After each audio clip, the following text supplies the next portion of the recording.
ഇനി പുരുഷന്മാർക്കെതിരെ കള്ളക്കേസ് കൊടുക്കുവാൻ സ്ത്രീകൾ ഒന്നറയ്ക്കും. ഒരു ഉഗ്രൻ പണിയുമായിട്ട് കേന്ദ്ര സർക്കാർ രാജ്യസഭയിൽ ഒരു ബില്ല് അവതരിപ്പിച്ചിട്ടുണ്ട്. The national commission of men bill 2025. Rajya Sabha എംപിയായ ഡോക്ടർ അശോക് കുമാർ മിത്തൽ എംപിയാണ് ഇത്തരത്തിലുള്ള ഒരു ബില്ല് അവതരിപ്പിച്ചിരിക്കുന്നത്. കഴിഞ്ഞ ദിവസങ്ങളിൽ വടക്കൻ കേരളത്തെ ആകെ ഞെട്ടിച്ച ഒരു വലിയ സംഭവം ഉണ്ടായി. ഒരു വീട്ടിലെ 4 പേരെ മരിച്ച രീതിയിൽ കാണപ്പെട്ടു. അതിലൊരാൾ അച്ഛനാണ്. അച്ഛൻ 2 മക്കളെ വകവരുത്തിയ ശേഷം, അമ്മയും വകവരുത്തിയ ശേഷം അയാൾ ആത്മഹത്യ ചെയ്യുകയായിരുന്നു എന്നാണ് മനസ്സിലാക്കുന്നത്. കുടുംബ കോടതിയിൽ ഭാര്യയുമായിട്ടുള്ള ഒരു കേസ് നടക്കുകയാണ്. കുട്ടികളുടെ അവകാശം സംബന്ധിച്ചുള്ള ഗാർഡിയൻ വാർഡ് ആക്ട് പ്രകാരമുള്ള ഒരു കേസ്. നമ്മുടെ കുടുംബ കോടതികളിൽ നിരവധി പുരുഷന്മാർ പീഡിപ്പിക്കപ്പെടുന്നു എന്നുള്ളത് പരസ്യമായ ഒരു രഹസ്യമാണ്. എന്തിനും ഏതിനും സ്ത്രീക്ക് അവകാശമുള്ള ഈ നാട്ടിൽ പുരുഷനെ കൊടുക്കുവാൻ വളരെ എളുപ്പമാണ്. പുരുഷന്റെ സ്വത്ത് അറ്റാച്ച് ചെയ്യിക്കുക, കൊടുക്കാത്ത സ്വർണമുണ്ടെന്ന് വരുത്തി തീർത്തുകൊണ്ട് അത്തരത്തിലുള്ള കേസുകൾ കൊടുക്കുക. പലപ്പോഴും കുടുംബ കോടതിയിലെ ജഡ്ജിമാർ സ്ത്രീകൾക്ക് ഫേവറായിട്ടാണ് നിയമങ്ങൾ കൈകാര്യം ചെയ്യാറ്.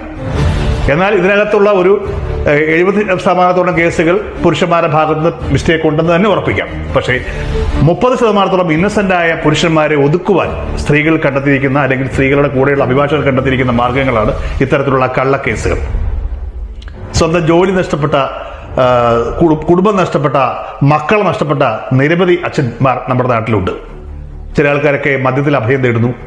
ചില ആൾക്കാരൊക്കെ കിടപ്പാടം പോലുമില്ലാതെ, സ്വന്തം കിടപ്പാടം ഭാര്യ അറ്റാച്ച്മെന്റ് ചെയ്തതിനു ശേഷം വൃദ്ധസദനങ്ങൾ കഴിയുന്ന ആൾക്കാരുണ്ട്.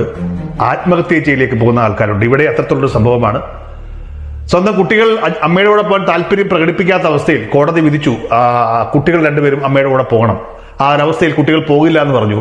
ആ അച്ഛന് മനസ്സ് തകർന്നുപോയ അച്ഛൻ ഒറ്റ വഴിയുണ്ടായിരുന്നുള്ളൂ, മക്കളെ എന്നും കൂടെ ചേർത്ത് നിർത്തുവാൻ. അവരെ തന്നോട് ചേർക്കുക. ഭക്ഷണത്തിൽ വിഷം കലർത്തി കൊടുത്ത് ആ 2 കുഞ്ഞുങ്ങളെയും അച്ഛൻ കൊന്നു. നിർദ്ദയം എന്ന് തന്നെ പറയാം.